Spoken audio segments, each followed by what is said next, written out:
Hi, I'm Logan, 30, and I thought my biggest problem this week would be solving a ransomware trail for the Clackamas County Sheriff's Office. Instead, I found out I was being dumped, not by one person, but by an entire friend group acting like they were the Supreme Court of dating. It happened during what was supposed to be a chill wine and charcuterie night at Skylar's loft. You know, the kind of evening where people pretend to be casual while dropping passive-aggressive bombs wrapped in brie. I was just there to pick up Amber, my girlfriend of a year and a half, after her monthly sister circle hangout with her college sorority friends. That's when it happened. She didn't take me aside. She didn't ask to talk. No, in front of Skylar, Jade, Mia, Layla, and Brooke, Amber looked at me and said, "We've decided you're not my type." We decided. Not my type. I stared at her for a second, half waiting for someone to laugh, for the prank to land. Instead, they looked at me like I was the substitute teacher who assigned homework on movie day. So I smiled, nodded slowly, and said, "Thanks for the group decision. I didn't realize I was dating all of you." Then I walked out. I could feel them staring. Like I had just flunked some secret boyfriend SAT and they were disappointed I hadn't tried harder. But honestly, that one sentence told me everything I needed to know. I didn't lose a relationship that night. I escaped a cult. Let me back up for a second, give you some context. Amber and I met at a downtown trivia night. She loved true crime. I worked digital forensics. She thought my job was fascinating. I thought her laugh could end wars. Within 6 months, we were living together in a 2-bedroom loft with a kombucha fridge and Sunday routines that involved croissants, documentaries, and zero drama. But I should have noticed the warning signs earlier, like how she couldn't commit to plans without texting her 5 best friends. They were her second family. Scratch that, her first family. And when it came to our relationship, their opinions weren't just suggestions. They were law. Want to take a weekend trip? They had to approve the Airbnb. Want to go exclusive? They had a checklist. Want to move in together? They literally had a group vote. At first, I thought it was cute, supportive even. They celebrated each other's wins. Sent each other daily affirmation texts. Talked about manifestation, like it was a second job. But slowly, I realized they weren't helping Amber choose a partner. They were choosing the partner for her. And I was their latest project. The thing is, I wasn't failing because I was a bad boyfriend. I was failing because I didn't fit their script. I liked quiet nights, budget-friendly dates, and skipping social media posts for actual real-life affection. To them, that made me suspicious, like I was hiding something. And Skylar? She led the charge like I was a suspect in a relationship crime they were building a case against. And that case? Oh, they'd been working on it for months. I just hadn't seen the courtroom coming. After I left Skylar's apartment, I didn't cry. I didn't yell. I drove home in complete silence, my hands gripping the steering wheel like it was the only thing keeping me from unraveling. That kind of calm isn't peace, it's shock wearing a disguise. The next morning, though, it all hit me. The humiliation. The absurdity. The fact that 5 women who barely knew me had decided I was no longer fit to date their friend. Like they'd assembled a panel to revoke my boyfriend license. And the worst part? I didn't even know I'd been on trial. 2 weeks passed. No calls from Amber. No texts. Not even a, "Sorry you had to hear it that way." But I did get a message from Marcus, Amber's co-worker, not my brother, who I barely knew, and that's when everything started unraveling. He wrote, "Hey man, I know it's not my place, but I thought you should know what's been going on behind the scenes. Amber's friends, they didn't just not like you. They built a case. A case. We met for coffee the next day, and Marcus showed me the evidence. No exaggeration, a 30-plus page Google Doc titled, Logan Red Flag Tracker. Skylar had made it. It was a color-coded document compiling everything I'd ever done that concerned them, organized into categories like emotional inaccessibility, lack of social validation, incompatible aesthetic presentation, potential patriarchal tendencies. Yes, seriously. There were screenshots of text I'd sent Amber, snippets of our conversations, my response time in group chats, notes like, Logan took 3 hours to reply to Amber's good luck message before his job interview. Emotional distancing pattern? Or didn't like her IG post from brunch. Avoidance of public partner affirmation? I scrolled through page after page in disbelief. There were even side-by-side comparisons of gifts I'd given Amber with prices next to them. My $40 museum membership versus someone's ex who had bought a $300 purse. Each rated on a 10-point scale. With commentary. Amber had uploaded most of the messages herself. Skylar had added her commentary in red. Layla used green. Jade had a whole section on male communication styles and attachment theory. I asked Marcus, "Why are you telling me this?" He looked down at his coffee. "Because this has happened before. To 2 of Amber's exes. And 1 of mine. Skylar orchestrates it. She makes the decisions, and the others follow her lead like it's gospel." That night I couldn't sleep. I kept thinking back to all the little red flags I'd ignored. How Skylar would glare at me any time I brought up financial planning or questioned influencer-style advice. How Brooke once asked me at brunch, "What's your 5-year romantic vision statement?" Like I was applying to be her life coach. I remembered a night where I casually joked that I didn't believe in soulmates, and how quiet the table had gotten. Jade looked like I'd kicked her cat. Later, Amber told me the group thought I was emotionally blocked. I thought she was kidding. But they weren't. They had been evaluating me like a subject, not a person. And I had passed the initial compatibility phase, but flunked the deep investment criteria. And the final straw? A PowerPoint. Marcus told me about it. He said Skylar presented it at their last paint and sip night. On a TV. In Amber's presence. With categories like emotional intelligence score, romantic alignment, and market viability versus existing emotional ROI. They called it a relationship audit. And that's when Amber stood up and said, "We've decided, he's not my type." I wasn't dumped. I was eliminated. Suddenly everything made sense. Why she always needed to run things by the girls. Why she avoided conflict unless it had already been discussed in the group chat. Why she looked relieved when I said, "I didn't realize I was dating all of you." She was. She wasn't in a relationship. She was in a management structure. I wish I could say that realization brought me closure, but what happened next is what truly blew the lid off the situation. 3 nights after Marcus and I met for coffee, I got a ping on my LinkedIn. A new connection request. From Skylar. Attached was a message. "Just so you know, we never meant to hurt you. But if you're interested in growing from this, I can share some of the personality breakdowns we used. It's helped a lot of people." That wasn't outreach. That was gaslighting disguised as feedback. I didn't reply. But I did start documenting everything: the texts, the doc screenshots Marcus sent me, the message from Skylar. Because when you realize you've been part of a coordinated psychological experiment run by a group of self-appointed, emotional experts, it's not enough to walk away. You need to understand it. Because if you don't, it will happen again.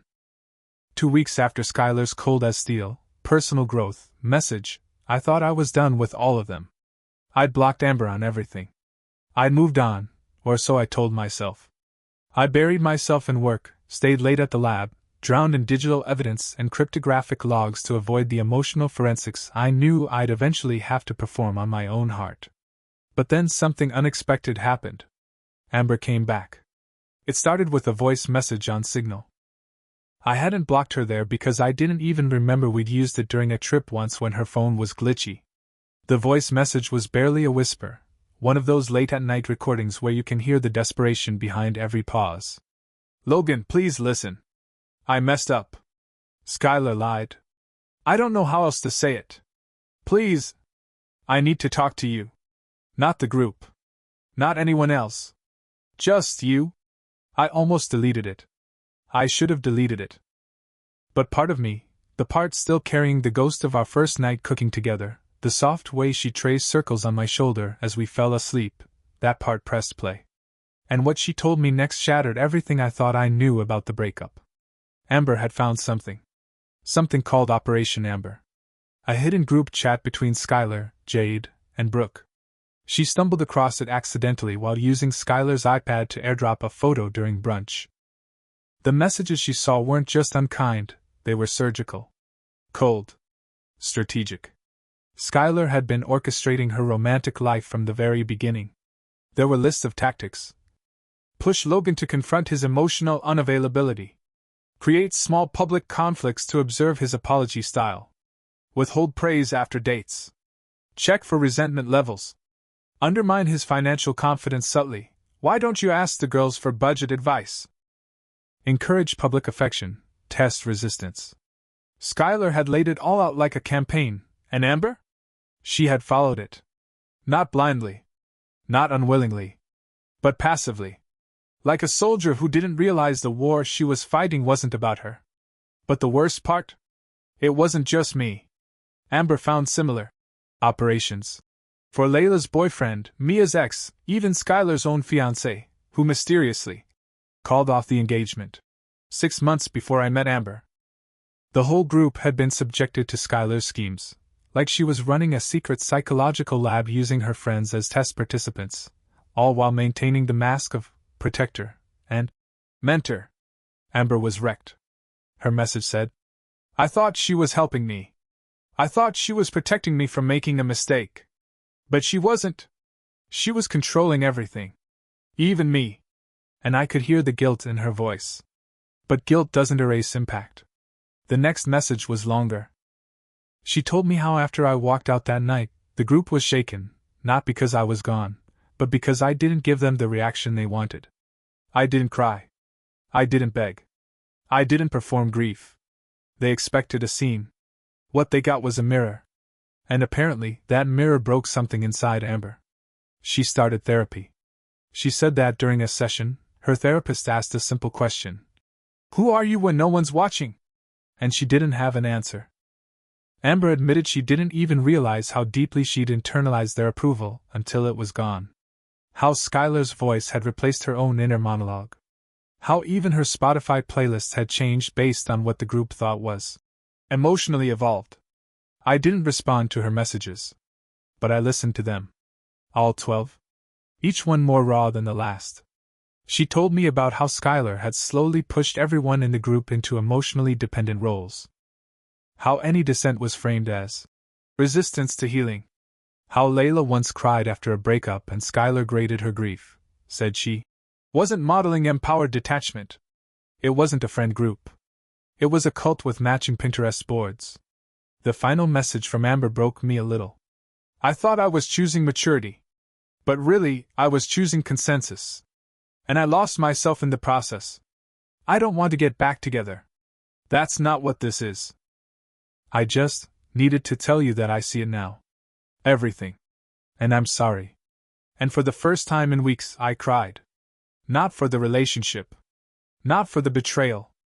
But for the truth that so many people, including me, are starving for authentic connection and accidentally fall into performance relationships designed to meet other people's expectations. What they did wasn't just immature. It was sophisticated manipulation.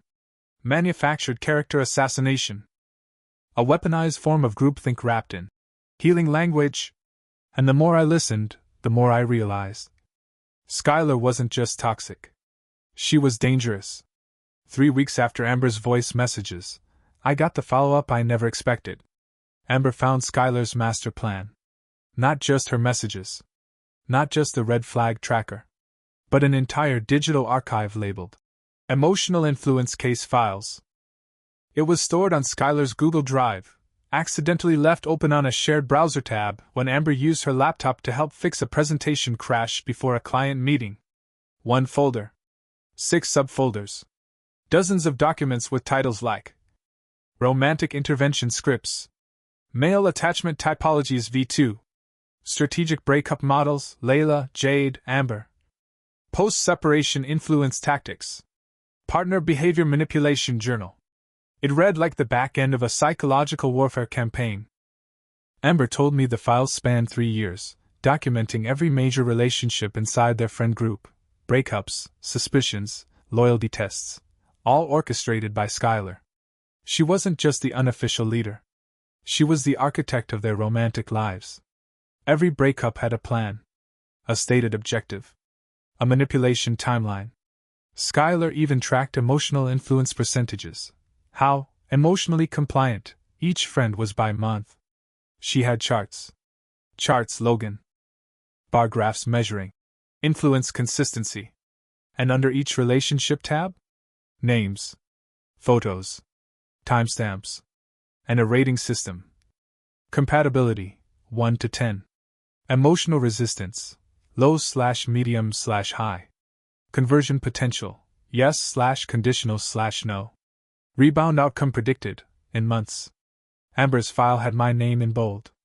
My emotional resistance was marked as high. Conversion potential? No. Rebound outcome? Within 8 weeks. Social match emotional compatibility required. She was studying me like I was malware she couldn't debug. But it gets worse. Amber also found a private group chat, not the main sister circle one, labeled Operation Amber. This was where Skylar discussed me in real time. How she was testing my leadership dominance by encouraging subtle conflicts. How they monitored my social media activity to detect passive distancing cues. How she coached Amber before difficult conversations, telling her to hold silence longer than he's comfortable with, to assert emotional control. Then there was the document that finally broke Amber. We need to expedite Amber's emotional separation. Recommend creating a neutral distance conflict to justify ending. He won't respond with fire. He'll go cold. Use this as leverage to present him as emotionally unavailable post-breakup. Encourage group empathy around her painful realization. Capture social narrative early. It was before the paint and sip night. Meaning, they planned the breakup. They rehearsed it. They choreographed her line. We've decided you're not my type. Amber told me she threw up after reading that. Not because she didn't know Skylar could be controlling, but because she didn't realize how deeply she'd let her take over her mind, her mouth, her emotions. She had become the puppet. And Skylar? The quiet ventriloquist behind 5 women's lives. So she confronted her. And that's when everything imploded. According to Amber, she waited until a Thursday sister circle gathering. Everyone was there, cheese board, essential oils, affirmation cards, the usual. She stood up, pulled out her phone, and read a single line from Skylar's Operation Amber doc. Create neutral distance conflict. Extract social narrative. Frame breakup as self-realization. The room went dead silent. Then she opened Skylar's laptop. The files were already queued. And she clicked open on the folder. Layla gasped. Jade tried to close the screen. Brooke went pale. Amber said calmly, "You've been manipulated too. All of us have." Skylar didn't panic. She smiled. Then said, "And? You needed guidance. We all do. That's what I gave." And that's when Jade, the most loyal of the group, stood up and left without saying a word. The following days were chaos. Skylar went on damage control mode, spinning it like she was the victim. Claimed Amber was unstable and distorting private support tactics. She posted a Notes app statement on Instagram that began with, "Women supporting women means holding space for uncomfortable truths." Amber didn't respond online. But she did forward all the documents, to me, to Marcus, to Layla, who had just ended a long-term relationship based on Skylar's advice. Turns out, Layla's ex, Chris, was also marked as high resistance. No conversion potential. Recommend dissolving. The group began fracturing fast. Layla texted Amber. She told me Chris was gaslighting me. Now I think, maybe she was the one gaslighting both of us. 2 days later, Jade messaged. I told her I needed time. She said I was regressing. That I was choosing attachment over growth. I thought that was therapy. It was just control. They had all been played. But while the group fractured, something darker happened. Skylar launched a campaign against me. She couldn't control me. Couldn't ruin me from within. So she tried to destroy me from the outside. Fake dating profiles. False rumors on Reddit. Anonymous Twitter threads accusing me of being emotionally coercive and financially controlling. All anonymously written. All cleverly worded. All unverifiable. But the source was obvious.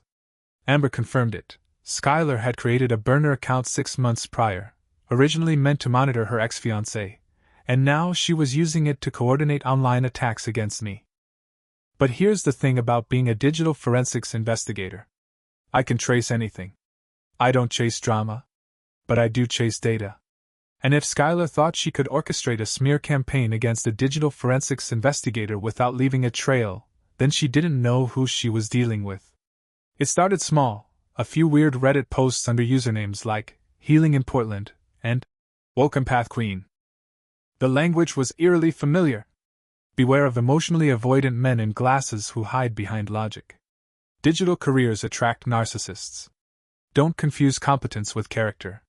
Then came the Twitter threads from the account at Truth Unveiled PNW, laced with vague allegations about controlling behavior, withholding affection, and weaponized intelligence. Nothing concrete. No names. But just close enough that a few mutuals sent me screenshots saying, "This sounds a little like you." At first, I ignored it. Then it escalated. One morning, I logged into my professional inbox and found an email from an anonymous Gmail account with the subject: "Concerned about your conduct, from someone who knows the signs." Inside? Screenshots from the fake Reddit posts. Attached was a PDF titled, "Patterns of Narcissistic Behavior, Logan W. Case Study." That was my tipping point. Skylar had built a case study on me. She had repurposed everything from the red flag tracker and pasted it into a pseudo-psychological profile formatted like a clinical diagnostic report. She even used fake citations from made-up psychology journals like the Interpersonal Dynamics Review and Cognitive Attachment Weekly. You know what that tells me? She wanted it to look credible. Because she was planning to send it to someone real. Amber confirmed it later. Skylar had hinted to their group chat that she was considering sending Logan's behavioral profile to his employer for ethical review. I don't care how thick-skinned you are, that crosses a line. So I opened a folder on my desktop labeled Operation Skylar. And I started digging. Skylar's online life was curated to the pixel: motivational quotes, sunrise yoga, recycled TED Talk summaries about radical authenticity. But the thing about people who live online is that they always leave metadata behind. Comments, forgotten cache folders, photo EXIF data, repost timestamps. I traced her anonymous Reddit burner back through IP hash overlaps and archived comment threads using a tool we use at work to correlate login patterns. It took 2 hours. The IP address was registered to Skylar's building. The email used for the Reddit account matched a recovery email from one of her Pinterest boards. But that wasn't the bombshell. The real find came from a Slack export Marcus got from their agency's shared workspace. He had admin access, and Skylar had once messaged Jade from her work account, forgetting that Slack archived everything. In the thread, Skylar bragged, "I'm crafting a psychological footprint for Logan. If he tries to retaliate, I'll have a digital narrative ready." People believe the first storyteller. It wasn't just manipulative. It was premeditated character assassination. I compiled a dossier. Not just to protect myself, but to expose what she was doing to others, not just to me, but to her entire circle. Screenshots. Metadata trails. Timestamps. Slack logs. IP matches. Then I sent it to 3 people. Marcus, who knew what was happening and was ready to back me up. Amber, who had the most to lose but the clearest conscience now. Skylar herself. Subject line: "Since you like case studies." Attached, 47-page PDF. Title: Digital Behavior Analysis, Skylar R. A Pattern of Coordinated Psychological Manipulation and Online Defamation. No threats. No accusations. Just data. 15 minutes later, my phone buzzed. Skylar. Blocked number. I let it go to voicemail. Her message? Breathless. Angry. Afraid. "You think you can intimidate me with your nerd tools? You're just proving the point. You are controlling. You're proving it right now." Click. That's what guilt sounds like when it doesn't have a script. By evening, the Reddit account was deleted. The Twitter burner went dark. The Gmail address vanished. She was trying to cover her tracks, but I already had everything saved. Amber messaged me an hour later. Jade left the group chat. Layla too. I think it's over. The whole circle. It's falling apart. I didn't reply. I wasn't celebrating. Because this wasn't a victory. It was a containment. Skylar didn't just manipulate her friends, she weaponized therapy speak, social media, and pop psychology to create an echo chamber where her voice was always the loudest. She turned vulnerability into control, growth into surveillance, friendship into compliance. And now, for the first time, her tactics had failed. But as the dust settled, something deeper hit me. Amber had spent 18 months filtering our relationship through 5 other people. Not because she was weak, but because Skylar had convinced her that her own instincts couldn't be trusted. And that was the most sinister part of all. The damage wasn't just public. It was personal. It rewired how she saw herself. And me. Amber didn't disappear after the group fell apart. She didn't retreat or ghost me or send a long apology playlist called Songs for Emotional Growth. What she did was quietly brave in a way that shook me more than any dramatic confession ever could. She sent me a Dropbox link. No message. No preamble. Just a link. Titled Operation Healing, My Side of the Story. Inside were 3 folders. Therapy notes. Journal entries. Voice memos. I stared at it for almost an hour before opening it. I didn't owe her attention.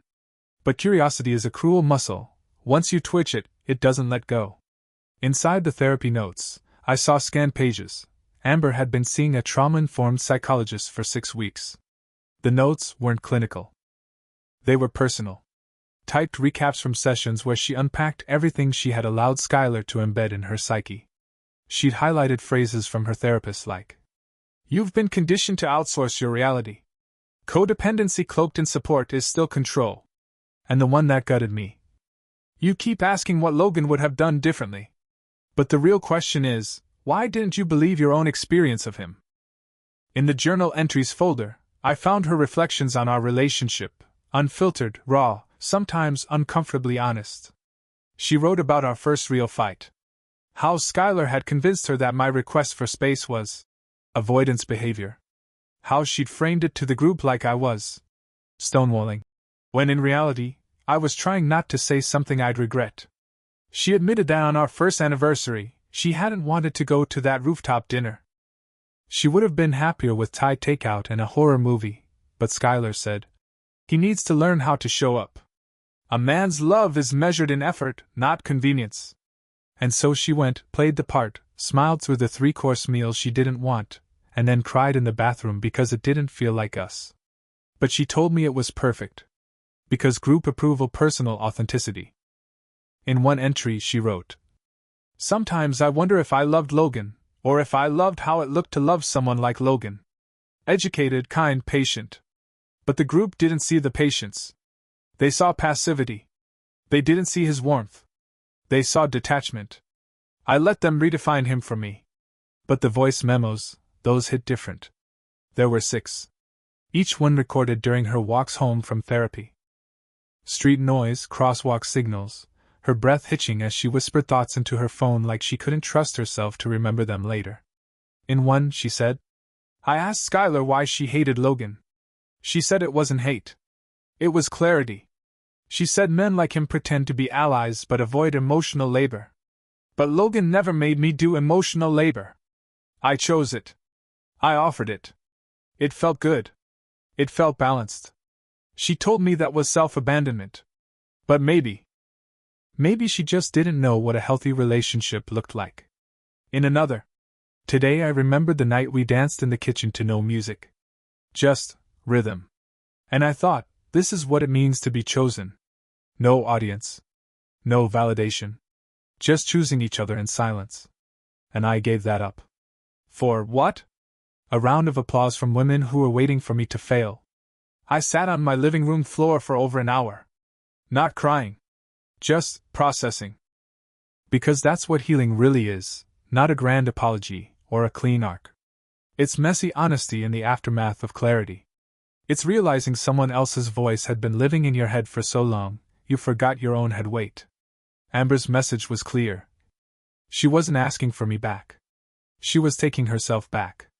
And that mattered more than any apology.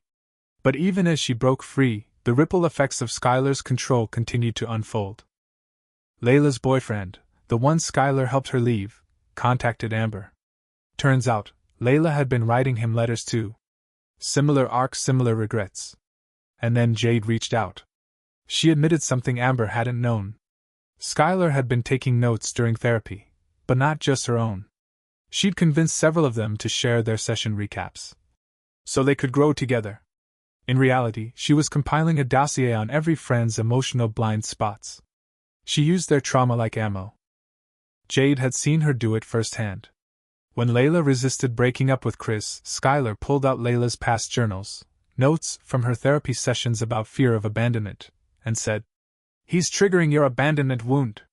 That's why you're clinging." But Chris hadn't triggered anything. Skylar had. She was implanting meaning and calling it insight. Jade's voice memo to Amber was short but powerful. "I thought she was healing us.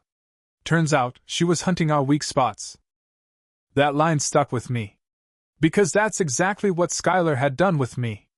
She didn't find red flags. She created conditions to provoke them. And when I didn't snap, when I stayed calm, when I didn't spiral, she labeled that emotional suppression. I was always going to fail her test. Because her test had no right answers. Amber didn't reach out again after the Dropbox link. No follow-ups. No breadcrumb messages. Just silence. But this time, it didn't feel manipulative. It felt like peace. She'd done what so few people have the courage to do. Confront the system she'd been a part of. And step out of it. 2 months of silence. 2 months of peace. And then, Skylar resurfaced. Not through Amber. Not through a burner. Not even through gossip. Through HR. An anonymous complaint arrived at my workplace claiming I was engaging in retaliatory digital harassment against a vulnerable woman recovering from emotional trauma. Attached? Screenshots of the PDF I'd sent Skylar, the one documenting her own behavior. She tried to flip the script. She weaponized my defense as an attack. But here's the part she miscalculated. My HR manager, Rachel, had seen this before, different names, same playbook. I walked into the meeting with timestamps, metadata, even Skylar's own Slack message about controlling the narrative. Rachel shook her head. If this is retaliation, it's the cleanest, calmest one I've ever seen. Complaint dismissed. But I was done playing chess with ghosts. That night, I posted one final story. Not a rant. Not a drag. Just a photo of a closed file folder on my desk. Caption: Some stories end not with revenge, but with documentation. Case closed. A year later, I stood at the base of Mount Hood under a sky full of stars, holding a ring that didn't sparkle nearly as much as Riley's eyes when she talked about 17th century Dutch portraiture. She said yes before I even finished the question. Riley never asked me to prove my value. She never tested me, tracked me, or fed my texts to a jury of her friends. She just saw me. And trusted that was enough. We had disagreements, real ones. About art, travel plans, budgeting for our future. But there were no votes, no scoring sheets. Just two people, working it out. Together. Amber never contacted me again after the Dropbox. No second wave of apology. No vague follow requests. I heard through Marcus that she moved cities, started over, and eventually began volunteering with a community support group for women recovering from coercive control. Skylar, on the other hand? She faded. Her Instagram turned private. Her podcast, once about curating your truth, quietly stopped uploading. A few of the women who once echoed her every affirmation had built new friendships outside her orbit. The sister circle was over. Not with a bang, but with independence. Sometimes I still get tagged in posts from that old Venmo request, people turning it into a meme, a symbol, a lesson. But I don't respond. Because I'm no longer part of that story. I'm writing a better one now. And the best part? It's mine alone.